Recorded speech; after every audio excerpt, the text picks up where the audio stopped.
Hey, hello, everybody. I'm HR McMaster, and it is a real privilege to be at the Sign Institute and to be at American University, at least virtually. I'm really excited about this seminar series and the opportunity to interact with you and to hopefully meet our objective, which is to help build our strategic competence, to learn more about how we can compete more effectively in the world. We can understand the complex challenges and the opportunities that we're facing, and then we can work together to build a better future for generations to come. And you're all going to be a really important part of that future, because you're at a great university. You're a university that is known for being the most politically active, which means you care and you're engaged. And it's a real privilege to be with you. And of course, the theme overall is building strategic competence. And today we have an amazing guest to help us do that. Megan Badasch, my former colleague and dear friend, who served with great distinction on the National Security Council staff, with the responsibility to put the process in place and run the process that delivers the best policy outcomes, decisions, and the best implementation across our departments and agencies. And my thanks to the Sign Institute and also to Tyler and Paulina, who helped put this together. Hey, the way that we're going to do this is I'll make some introductory remarks, and then I'll turn it over to Megan to make some introductory remarks. While we're talking during this introductory period, please think about where you'd like to take the discussion, what questions you have, and post those in the question and answer section here. I'll monitor those while Megan is and listening to. I'll be listening to Megan too while Megan is talking, and I'll line up our first question. So early, as soon as you think of a question, please put it in there. And then we'll have a discussion period based on your questions and interests in the final portion of this 1 hour seminar. But before I begin with introductory remarks, let me just tell you how fortunate we are to have Megan with us. Megan has an extraordinary combination of working in Republican politics and in international development. She led a program in the Middle East for 5 years.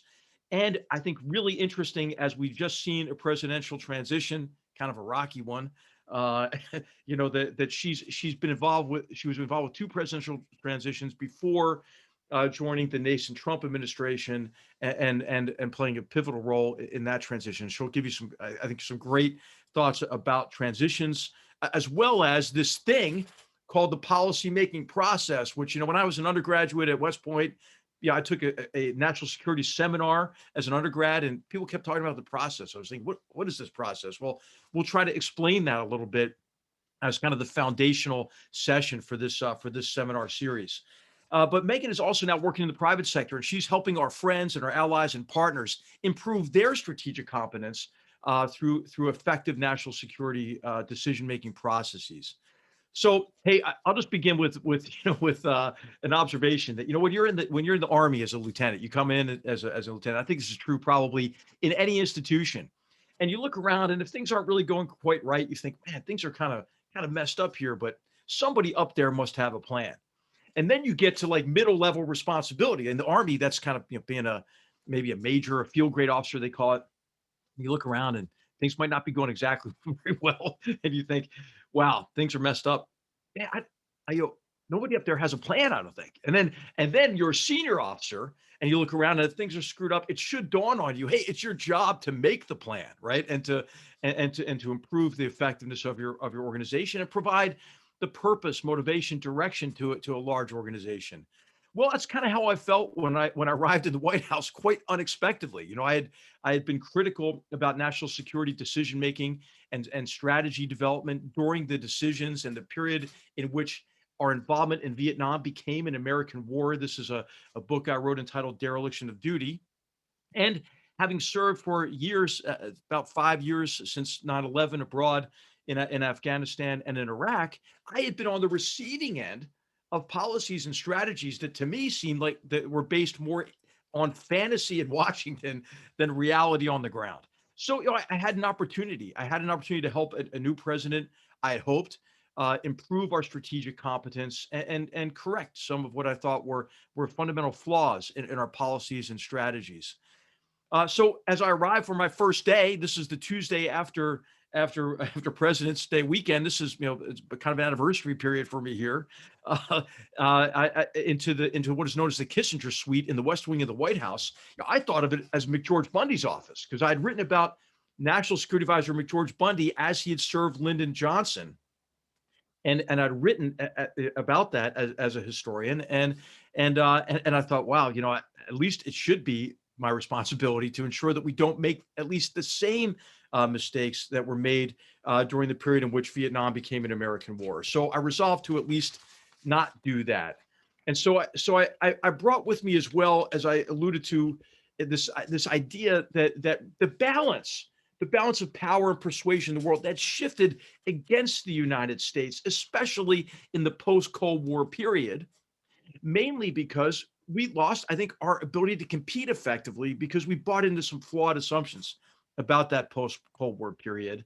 And I think we began to assume that whatever we decided to do would be decisive toward achieving favorable outcomes. This is what I call in the book Battlegrounds strategic narcissism. And so what I wanted to do is help this new president shift the balance back in favor of the United States, and to do that with an emphasis on improving our strategic competence. So I want to get to Megan to hear really how she helped us do this in that first year of the Trump administration. What I'd like to do is just quickly highlight, I think, five essential elements to strategic competence, five ways that we endeavored to improve our strategic competence and our competitiveness in the world. Hey, the first of these is, kind of obvious, right? Establish priorities, right? If you don't have priorities, everything's a priority and you can lose your focus. So what we did is we consulted with the departments and agencies, and we came up with a list. I think it was 16, Megan, of these national security challenges, and they were posed in the form of questions, right? And I think if you want to see an example of that, look at the recently declassified Indo-Pacific strategy as an example of one of these frameworks that we established. And this, of course, was oriented on how to compete effectively with the Chinese Communist Party, counter Chinese Communist Party aggression. And as we established those priorities, it was important to have that framework because none of these challenges are just easy to solve, right? Or they wouldn't be challenges. And so you need a sustained effort on these over time. And you have to recognize that these are competitions that are interactive. So progress is never going to be linear. And so by having these sustained efforts in these 16 areas, some of which were geostrategic, some of which were kind of domain oriented, like competitions in space or cyberspace, that it was important to have this framework for that purpose as well. Hey, the second point. So first, establish priorities. Second, understand and frame complex problems. It's a step we skip a lot of times. This is applying what people call now design thinking to understand those challenges on their own terms and to correct this problem of strategic narcissism with what the historian Zachary Shore has called strategic empathy. And in particular, viewing the challenges we're facing from the perspective of others, especially enemies, adversaries, and rivals, because guess what? They have authorship over the future as well. Important to this framing effort is to also identify the vital interests that are at stake for the United States and then to view these complex problems through the lens of those vital interests as a step in establishing goals and objectives. It's important to also identify assumptions, especially in this framing process, to understand really what are the limitations on the agency and influence and authorship over the future that we and like-minded partners have, as well as what are the opportunities to integrate efforts and to make progress toward the goals and objectives. I think a part of design thinking is history. I'm biased. I'm a historian, but I think I think understanding how the recent past produced the present is the first step in making a projection into the future. The third, the third way to improve strategic competence is to collaborate across departments and agencies. I think you're seeing this in the signed fellowship, right? People are coming to this fellowship from all different backgrounds. That's great. It gives you diversity of perspectives. It gives you an interdisciplinary approach to better understand these challenges and as well as the opportunities to advance and protect our interests, to preserve peace, to promote prosperity, to advance our influence in the world. And this has to be collaboration, obviously, with the departments and agencies of the US government, right? We don't just cook stuff up in the National Security Council. It has to be a collaborative process in the framing, as well as the development of options. It's with allies and partners. We can talk more if you'd like about how we establish fora to do that, to ensure unity of effort with like-minded partners internationally. And hey, with academia, right? There's a lot of expertise right there at American University, and also across the private sector, because so many of these competitions these days, as we see, for example, with the Chinese Communist Party's campaign of industrial espionage, as one example, they cut across the public and private sectors, or of course, the use of nefarious actors like Putin's Kremlin, use of social media, and the importance of competing effectively across those domains that lie in the private sector. And then the fourth critical task is to develop multiple options for a president. And if you don't do that, I think it's a disservice. I wrote about this in connection with Vietnam, but it's in the presentation of multiple options. You can really explore the relative advantages and disadvantages, the costs, the risks, the mitigating measures that you can put into place and what the residual risks are, and help a president make the best decisions. And by the way, it's only the president and vice president who are elected. So when you take them just one shiny object of a single course of action, it's kind of a disservice to them in establishing their own agenda and making decisions consistent with that agenda. And then, hey, fifth, and finally, you've got to implement, right? And you got to adapt. And this is where I think we saw the biggest breakdown associated with COVID-19. We could talk about that. If you have questions, please post those in the Q&A. But ultimately, hey, it's great to say that. It's great to say, hey, you want to establish priorities, you want to understand and frame complex problems, you want to collaborate across departments and agencies, you want to develop multiple options, and you want to implement and adapt. But if you don't have a Megan Badasch, it's not going to get done. And what Megan was able to do is put a process in place to accomplish those tasks, and I think to serve the president well during that first year. So Megan, I'd like to turn it over to you. Everyone, please welcome Megan to our seminar. Thank you, Megan, for spending time with us, and I'm anxious to hear your thoughts. Thank you so much. I really appreciate your invitation to join you today. It's really fun to imagine that we used to work side by side, and now we're able to do that virtually. And especially deep thanks to the Sign Institute. You made a great choice in inviting General McMaster to be your fellow this year. I am just the first in a series, and I assure you I'm the least interesting. And I hope that as I set the foundation about process, that you'll really enjoy conversations with colleagues and folks in future sessions. Like Fiona, for example, is among one of the most interesting people I've ever had the pleasure of working with. My opening remarks really focus in three areas, because just as General McMaster will draw historical reference to policymaking decisions during the Vietnam War era, I also think it's important to draw contrast with what was happening at the White House while he was not National Security Advisor. What NSC was he going to inherit? Because you can't just magically stand up a process when all the conditions are ideal. And in this case, the conditions weren't ideal, but I'll get to that. So first and foremost, I was a consultant to the transition team starting in August of 2016. And my focus was really on White House structure. It's truly an exciting planning phase that's dedicated to recommending structures and staffing that reflect the president's style. This was something that I had done years before, but in this case, we put together different options for structure and staffing that may reflect management and leadership style. And that included components of the White House, including the National Security Council.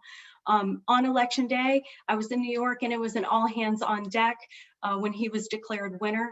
In that case, you just step in and you're helpful where possible. How did I get to the NSC? This was the moment. And so you as young professionals, you will find as you progress in your career, you will look back and see your moment.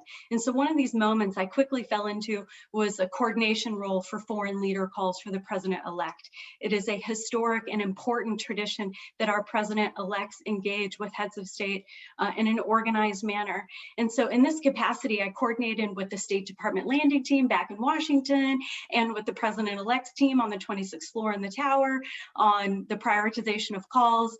And this was actually, I learned, a core function of the National Security Council. So when General Flynn, the first National Security Advisor of the Trump administration, was named, I began working exclusively with him. Shortly thereafter that, he offered me a position in the Executive Secretariat. And so why does that matter? Let's consider the National Security Council as a body, a physical body, right?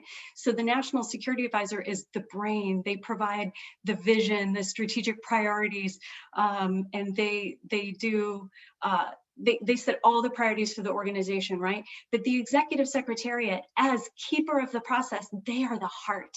And the heart, just as it pumps blood, the heart of the NSC controls the flow of information, whether that is across the directorates, both regional and functional, or across the White House for those who have equities in the national security decision-making process. They also pump that information up to the National Security Advisor and ultimately to the president, as well, and not least is the interagency, because the interagency plays a critical role in the policymaking process. So to be offered that position was such a privilege, because the NSC process is historic, and this was the 70th year of the NSC, so it was an important time for us. So around the first of the year of 2017, I pivoted from New York to Washington to focus on day one readiness, and those things included, onboarding. I had some limited meetings with my counterparts in the Obama administration who were exceedingly helpful. We also did refinements to an organizational chart. And at that time, I was able to move key directorates into the Executive Secretariat in an effort to harmonize a process, because the process includes the systems and technical aspects to how information flows. It also includes, for example, the Situation Room, who plays a key role in dispatching and conveying information to the interagency. There's also the records function that then fell under my authority, which includes records and access controls. So, and then the last aspect that we did in the organizational chart refinement were nesting visits, which are the president's foreign engagements to the 18 acres of the White House. We nested that under my office as well. So then not only were we harmonizing policy process and professionals, but we also had all the systems in place under one area of authority to attempt to harmonize that.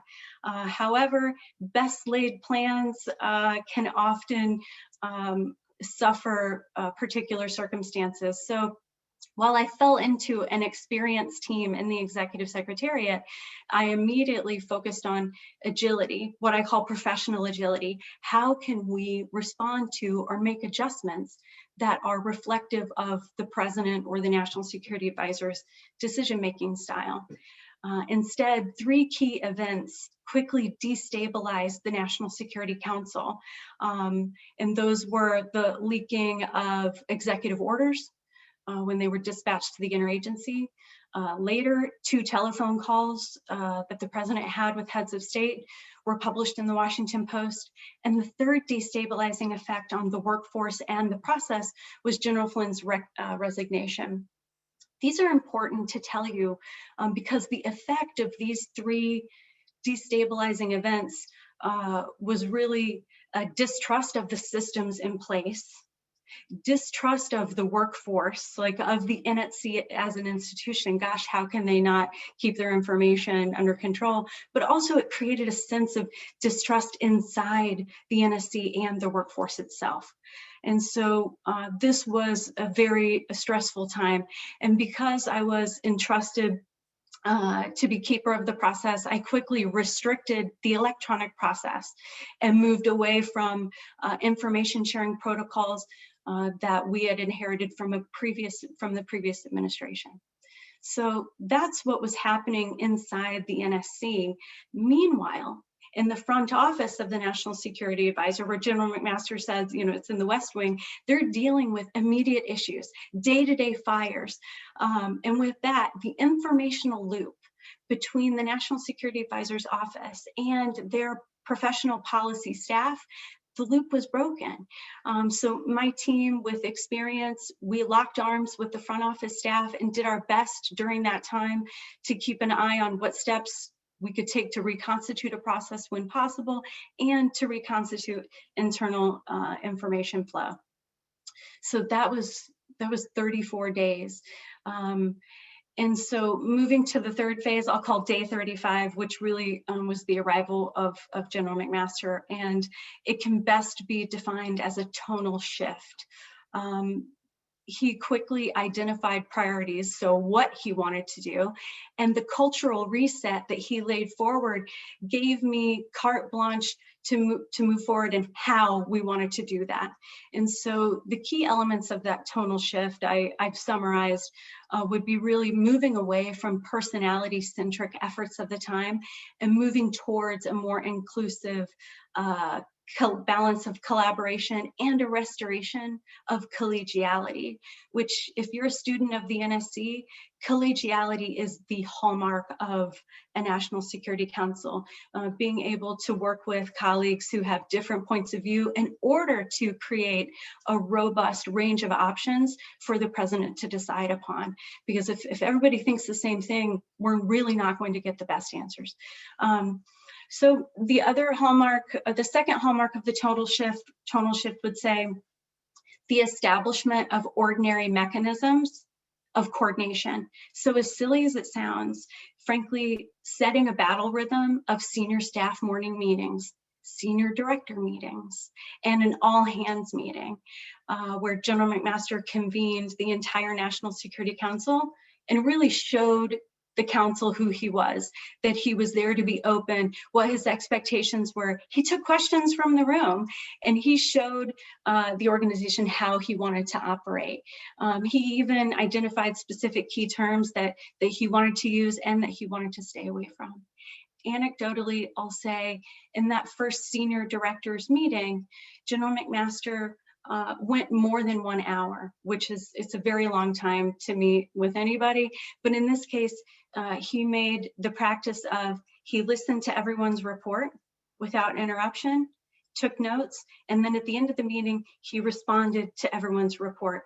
It was a head-turning moment inside the NSC.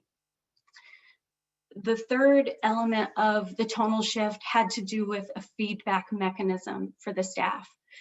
He really wanted to understand concerns of the workforce and the sentiment of the workforce. So he put in place an anonymous feedback mechanism that then my office could collect those and organize those by category. And in an effort of transparency, we shared with him the cards so he could see people's handwriting, he could see sentiment, he could read it for himself. So he wasn't getting an opinion piece from my staff. Instead, he could see directly the immediate concerns of the workforce. The final element of the tonal shift, he flattened the NSC. and he also encouraged communication across the organization and directly to him. He encouraged staffers at every level to email him directly, which was just a complete cultural shift from any NSC that I had had the opportunity to study or that my colleagues had worked on. You can tell by the way he addressed us a few minutes ago, General McMaster is special. He is direct, he is thoughtful. He had invited me to staff him on a trip to Mar-a-Lago, and it was on that trip, weeks after he started, that we spoke candidly about structure, about our values, and what we think is important, and he offered an opportunity for me to share some immediate fixes. From that, I got some commander's intent, I got some guidance, and I was able to move out to restore our systems. My team jokingly referred to it as returning the portal to the people. So the collaboration mechanism was no longer by name. Instead, you could collaborate by director again. And we were able to restore some information sharing protocols.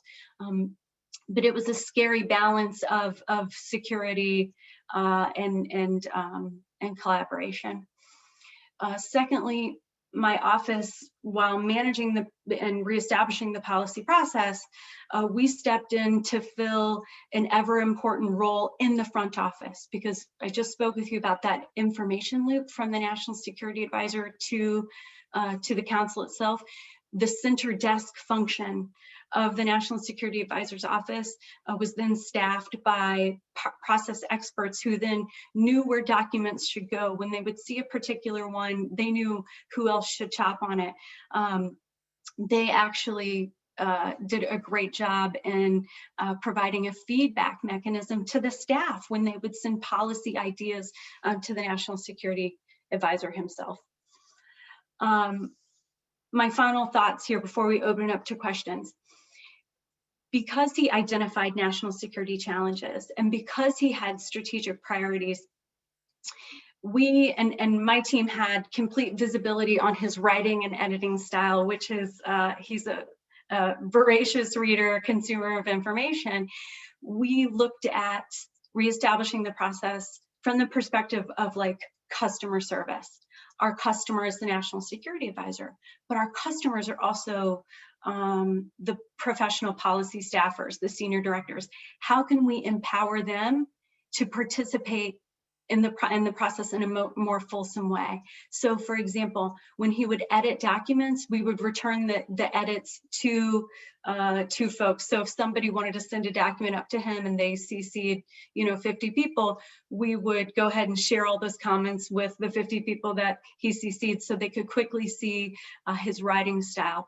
We also, just one small anecdote, we put together top 10 General McMaster top 10 hit list, which is what were his top 10 edits to documents.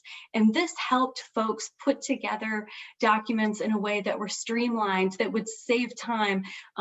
They were all, for example, no pronouns, make sure you don't use a passive voice, be sure that you use the term principals will, not principals should, because his objectives all focused on decisions, getting decisions for these integrated strategies or getting a decision for the frameworks that they had put in place. So we made sure that we tried to give the policy staffers as much fuel to be successful as they could. And it came down to fundamentally working in my mom's restaurant as a waitress, approaching a table, what can I get you? How can I help? This was the approach that I brought to the National Security Council, so much so that when folks would call our office, where oftentimes the executive secretariat is oftentimes the place where you get told no, and it can be exceedingly frustrating.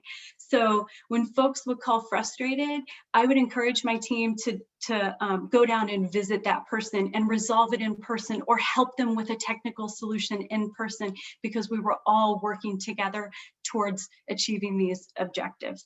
I'll also say that the policy process goes where the National Security Advisor goes. It's not only flexible to fit their style, But while running the executive secretariat, I also staffed General McMaster on all the foreign trips in 2017 in order to keep that process moving no matter his location and to harmonize all those efforts. Slowing documents down for him so that he could see that everybody had a chance to review was something that I think General McMaster went through a learning process too. The National Security Advisor, they ask for things and they expect it rapidly, but in my office, my second core tenet was take time to do the right thing. And so there were moments between General McMaster and I where there was a push-pull in the process to make sure that he was getting what he needed for the president or the vice president as well. With that being said, I am delighted to open it up to any questions, and thank you again. Hey, Megan, thank you so much. What a great talk, and it just brought me back to those days and how heavily I relied on you from the very beginning. And you're one of the most competent people I've ever met. And so I just want to say, for those who are joining us today, the most important thing to know as a leader is to make sure you hire people who can compensate for your deficiencies, which Yeah. I had the opportunity to work with Megan, who was just amazing. Hey, Megan, we have a couple of questions already, and then one of these you partially addressed, but so what I'll do is I'll ask this question from Chris, and then see what I'll answer it because I've had time to think about it, and then see what you want to add.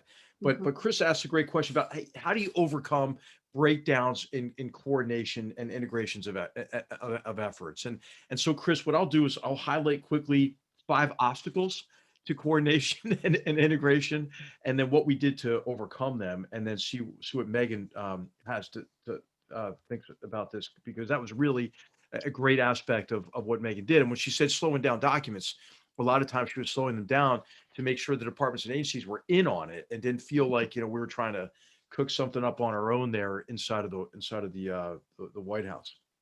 So one of the big obstacles is that oftentimes the departments and agencies are not established well enough to coordinate at lower levels effectively, and there are breakdowns in vertical communications within those departments and agencies. So when a new administration comes in, kind of the last people to get to get approved by the Senate are like the assistant secretary level. But those are the people who are coordinating. So you have acting assistant secretaries who don't have maybe a very close relationship with the new Secretary of State or the new Secretary of Defense or whatever. And so oftentimes you'll think, hey, this is coordinated, right? But the word hasn't reached the secretary level. So one of the things that we did to there is we established a new position, a Deputy National Security Advisor for Strategy. And her job, initially Dina Powell and then Nadia Shadlow, was to coordinate with the Policy Planning Office and the Office of Secretary of Defense for Planning, which are the offices that tend to be tightly plugged in to those secretaries. And we wanted everything to be everybody else's idea, right? We wanted it to come from them, and to recognize the value of the NSC staff based on the way that we fostered that kind of collaboration and integration. That was just one of the ways to overcome that obstacle.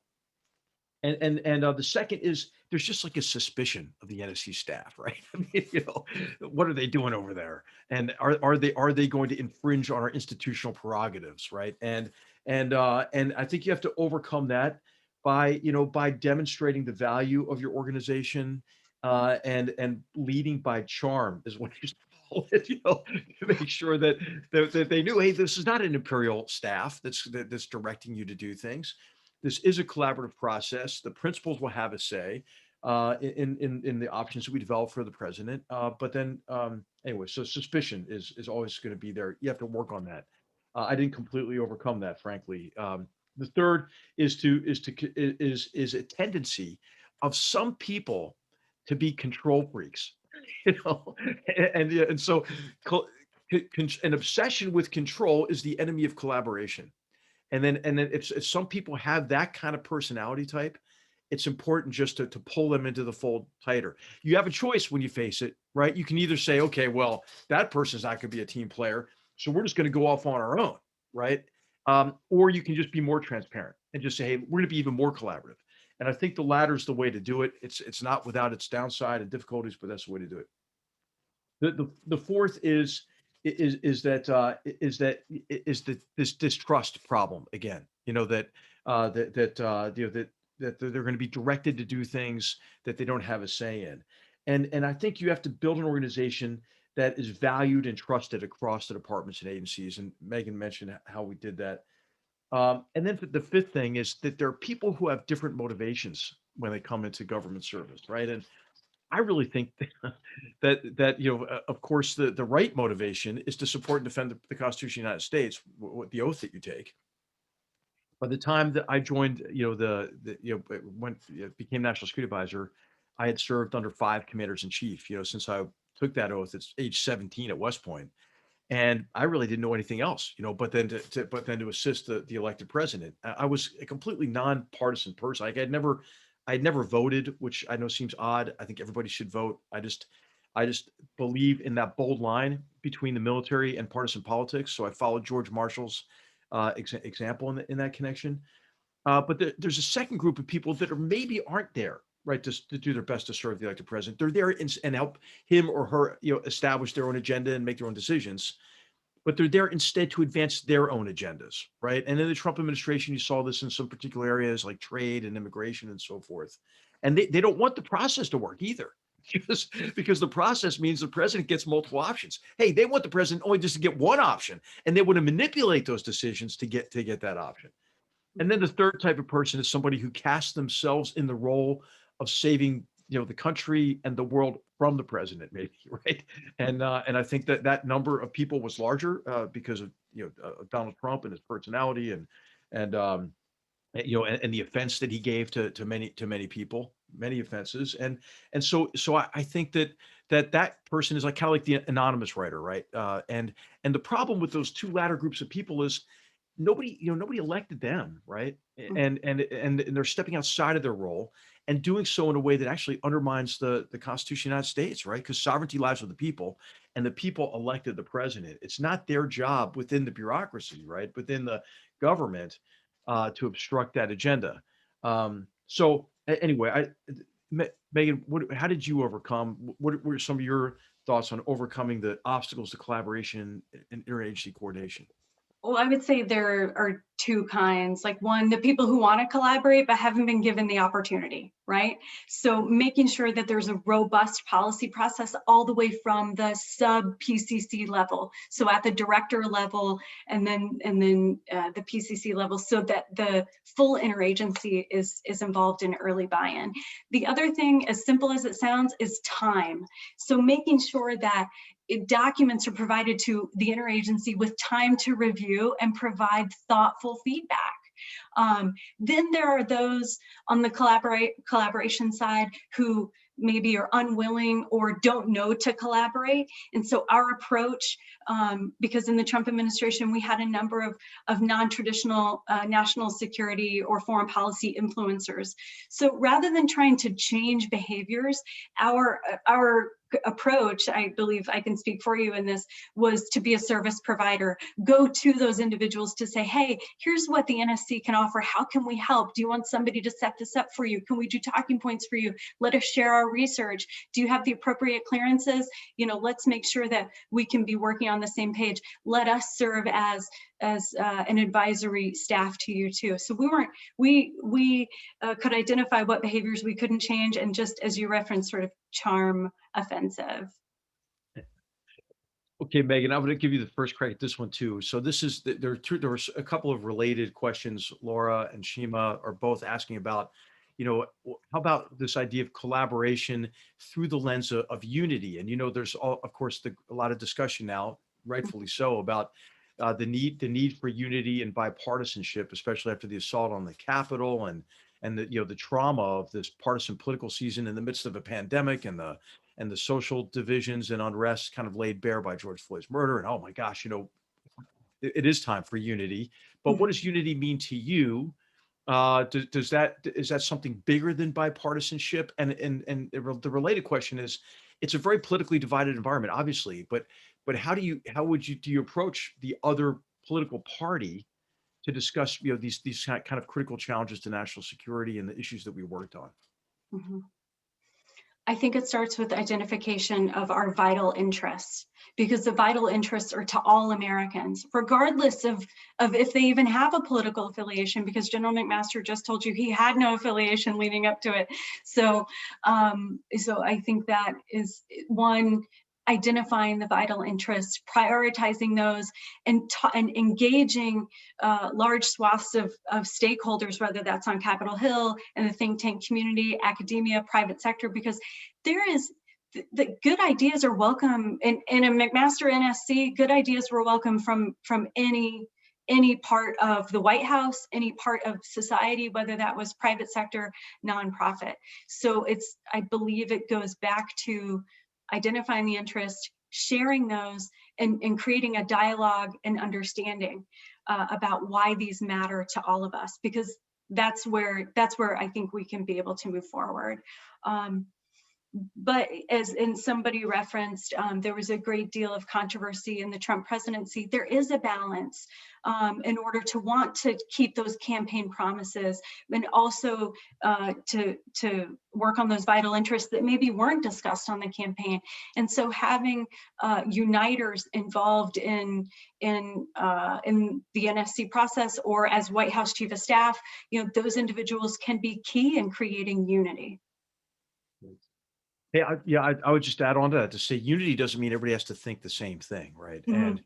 And I think, as Megan mentioned already, you want to frame the discussion so you can have a respectful, meaningful discussion Mhm. about the challenges that we're facing. I think today, the people that engage, in ad hominem attacks, that are forces for polarizing our society, are oftentimes those who know the least about the complex challenges. And as Megan mentioned, I mean, let's begin with our vital interests. Let's try to generate a common understanding of the challenges and opportunities that we face, and then talk about options. Hey, I really believe that if we just started conversations with what we can agree on, and I read about this in Battlegrounds, we can get a lot done.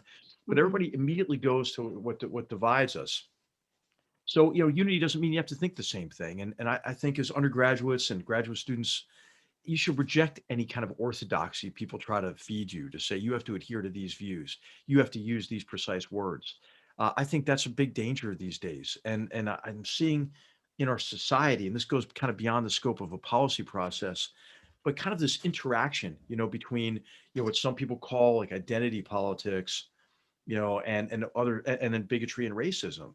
And these extremes, I think, are creating centripetal forces that are spinning us apart from each other. So I really believe we all have a responsibility to convene our fellow Americans, and our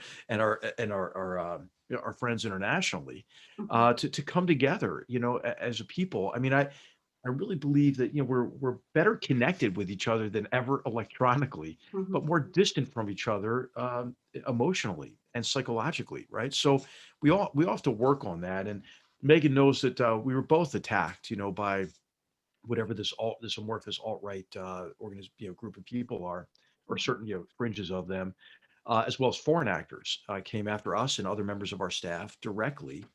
And I think that what you have to do is try to transcend all of that, right? And there Mhm. has to be, I think, among all of us, a rejection, of that kind of vitriol. I mean, much of it, perpetrated, sadly, by the President of the United States, between the election and the storming of the Capitol. Mhm. But really, anyone, I think, who compromises our principles for partisan political advantage, right? Ought to be chastened for that, right? We have to expect more, I think, from our leaders in both political parties. And one of the things that we did, I think, that was important was, even though the departments and agencies have the lead for this, and they should, is we did convene, bipartisan groups of congressmen and senators around these challenges. And what we did is we got their advice up front, right? Hey, what do you think the new Cuba policy should be? What do you think about Venezuela? How about Iran? And then what we found is that the views almost invariably never broke down along party lines, right? You had people for one option or for another one, from both political parties. Mhm. So I do think foreign policy, national security is a way to do it. And I think, of course, the Biden administration feels the necessity, like maybe all administrations do, to denounce the Trump administration foreign policy. And some areas, like Afghanistan, South Asia, I would denounce it myself. But or the approach to the Middle East. But other aspects of the shifts we put in place, I think were really significant, especially and will last multiple administrations, especially the competitive approach to China, as an example. Megan, I'd like to ask you this question also that's related to this is is the idea of continuity, because you stayed on a little bit longer than me. You saw the transition to John Bolton. One of the questions is, was the names of all the national security advisors, and how do you achieve a sustained effort and trust when there's so much turnover? Mhm. Flynn, McMaster, Bolton, O'Brien. I'll just say quickly, it's hard, maybe impossible. I know my successor kind of dismantled the process I described to you, but I think it is important to have a sustained approach to foreign policy. But as I mentioned, also the flexibility to adapt to changes in the environment and the interaction that Mhm. you have with rivals, adversaries, and so forth. Megan, what are your thoughts on continuity and? I actually resigned the same day as you. Oh, that's right. I So forgot. yeah, Yeah, yeah, so we did your clap out, right. said goodbye to you, went up, had my farewell party, lots of hugs, had a great time. And so my last day was Friday, April 6th. And then Ambassador Bolton started on Monday. And so I did not serve under any other national security advisors after you. Um, there was something I wanted to draw out. I believe Laura posed a question like, um, how do you manage, what did Laura say here? Would I still have come on board knowing all that has happened in the Trump administration? And how do you serve if you don't agree with what leadership is doing? I think this is a really important question, particularly for this audience. So pivoting away from, American grand strategy, let's focus on like young professional grand strategy. And one is, the answer is yes, I would do it all over again, because I have a high degree of confidence in how I conducted myself. Um, my predecessor, Susie George, is a remarkable professional, and she gave me a great piece of advice days before the administration, days before President Trump was sworn in, and that was, be kinder to people than you think they deserve, because it is an exceedingly stressful work environment. I wish I would have done better at that. However, it was an honor to serve in this particular position and to support the professionals that were career staff, direct hires, detailees. And yes, there were many rough days, but you rarely have the privilege in life of working for people who you agree with every single thing they say.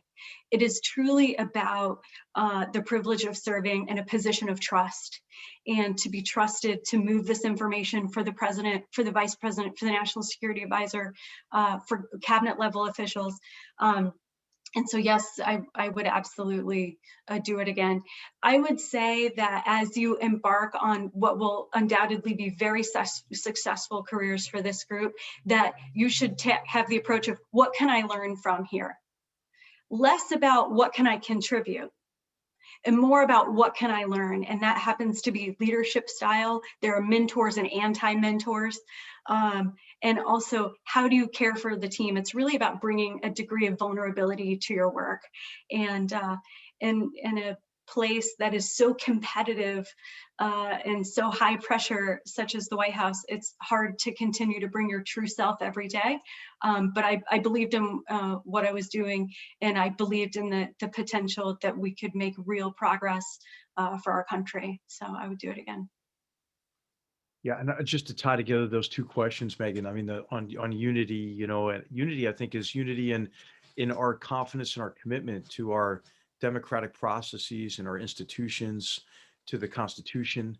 I think we ought to be unified in that, right? I think we ought to be unified in respect for one another, and to recognize that, that the ability to have different opinions and to speak about them is one of the great privileges in our democratic society. And then in terms of service, there's been this tendency now to, to try to discourage people from serving, if one party's in control or another. Of course, that would be a disaster, for an institution like the military, but also for our diplomatic corps and our civil servants. There are tremendous dedicated civil servants who serve across, multiple administrations, and make tremendous contributions. And again, I think especially in the area of foreign policy and national security, that we should foster, kind of a common understanding and common action across the aisle. We developed the national security strategy, and published it in December 2017. And I really think if you just took out like the phrase America First from it, it was meant to be a document really for an administration of any party. I think that the Biden administration so far, it's been encouraging to me in connection with the statements that the new Secretary of State, Tony Blinken, has made, for example, on China, on North Korea, on Mhm. Iran, and I think there will be some strong elements of continuity and maybe the appropriate ones, between administrations Mhm. as a result. So, I think you see the frustrations. Megan and I have talked about this, but there are tremendous rewards of service. I mean, I would have done it again for sure. Mhm. I did take a vow to myself as I took the job. This was going to be a bonus round for me in the Army. I did it on active duty, and I decided I would retire on the back end. I mean,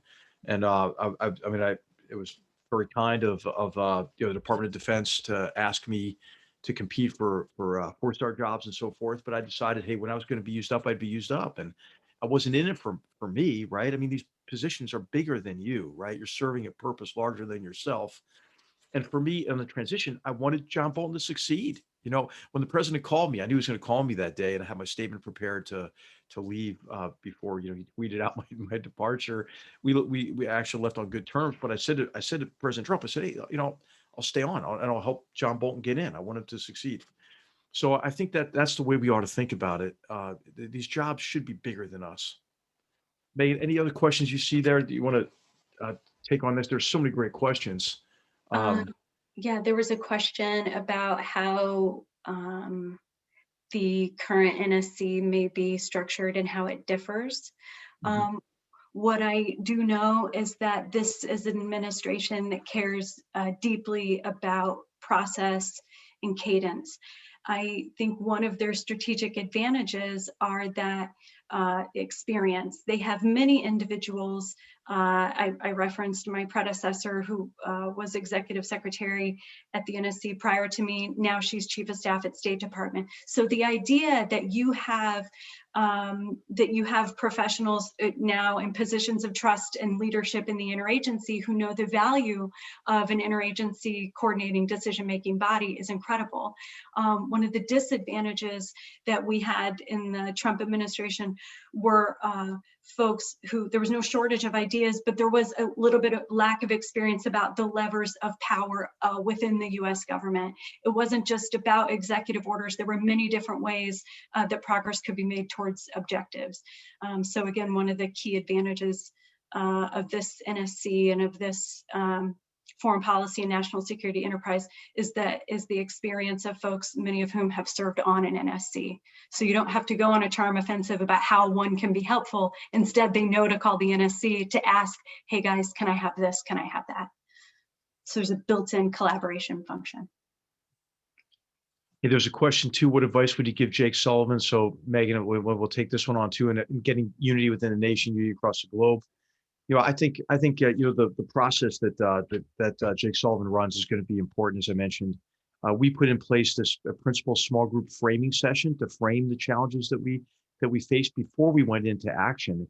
And what was important about this is that we weren't discussing, okay, what we're going to do about it. We're trying to come up with a common understanding. And this gets to a question too about how to brief a leader on complex challenges, right? I think you have to try to understand the challenge on its own terms, describe if it's a conflict, it's a generation of violence, that what's driving it, for example.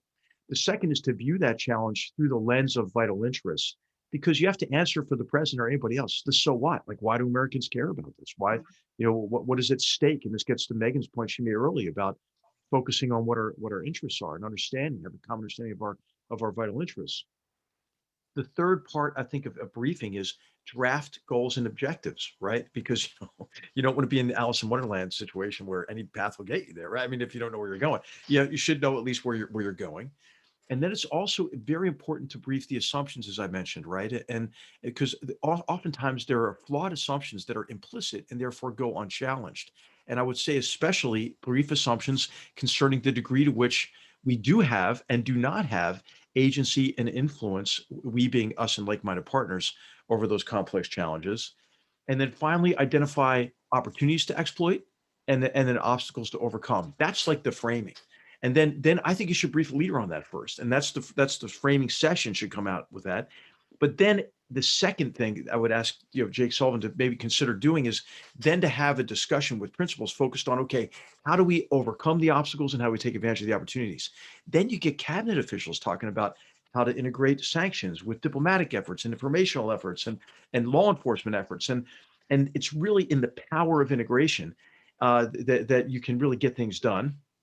And you can, by the way, have conversations with your allies and internationally around this framing and get their ideas. Hey, what are our country's competitive advantages relative to one another? Hey, France, what can you take on in the G5 Sahel? Mhm. And how can we complement that? Or Italy and Libya, or what it fill in the blank, right? Germany with Ukraine and Crimea. How can we support? So then you begin to think about really, how you can work together. How can the UAE and Saudi Arabia maybe convince Pakistan to stop using terrorist organizations as an arm of their foreign policy? Because they have leverage. So anyway, Megan, what are your thoughts on this? For advice for Jake Sullivan, Yeah. and then how to foster that kind of unity of effort.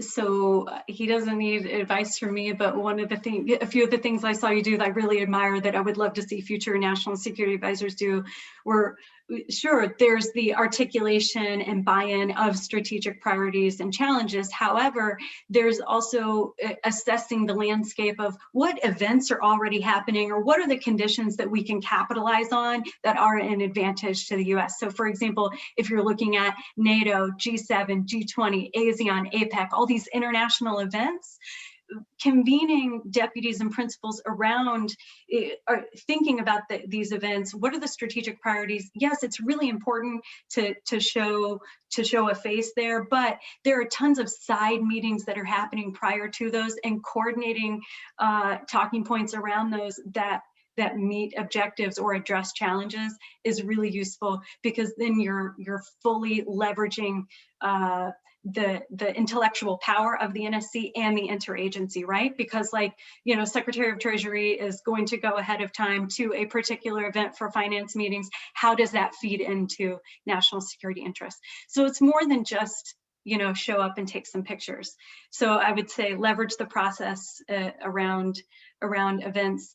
The other thing I would say is be yourself, Jake. Show the organization who you are and what you want, and let them adjust to meet those needs and expectations, and be open to options rather than trying to drive specific outcomes. In my opinion, really successful national security advisors do that. They will debate, and they come to the table with options and a roadmap that invites discussion rather than informs of decision. Hey, well, we're kind of out of time. There's so many great questions here. We're going to be coming back together on the 9th of February with Dr. Fiona Hill, who is our senior director for Europe and Russia, and we'll continue the conversation there. Megan, I can't thank you enough. I mean, I'm just going to mention some of the questions so we can all think about it, because they've really been great. So there's a question about public-private partnership. How can you work together more effectively with the private sector? What are the competitions that are important there? A lot of controversy around the Trump presidency. Do you think? Yes. We just don't come on board. You answered that one. When it comes to establishing priorities, how do you stay on track when you're surrounded with people who don't have different opinions? Gosh, so many great questions. And then and then, gosh, civil military relations aspect of me staying on active duty while National Security Advisor. So we'll probably get to those in future sessions. I'm just asking everybody, hey, please sign up for the if you had fun today, hopefully you did. Please sign up for the series on the website. And February 9th is our next session. I really look forward to it. I also had the opportunity to have a career session for those who are interested in public service on Wednesday. That's going to be kind of an open discussion format. So please sign up for that if you're interested in that. That's Wednesday evening, your time. And Megan, I'll just give the last word to you before we close. Thank you so much. What a privilege to participate with you all today. The only thing that would have made this better was to be able to see all of your faces. I wish you all the best of luck and encourage you to continue to participate in this full series, because each guest that General McMaster has invited will offer you a different perspective of the National Security Council. And so I think you'll enjoy hearing those from policy perspectives to process as well. So thank you for the invitation to join you today. Hey, great to be everyone. Keep the faith, okay? Our democracy was stress tested in this past year, and we came out of it okay. So I'm optimistic, and I hope you are too. And what a privilege it was to be with you, Megan. Thank you so much for your amazing service to our country, and for the privilege of being with you today. You Take too. care. Yeah. Bye, everybody. Thank you.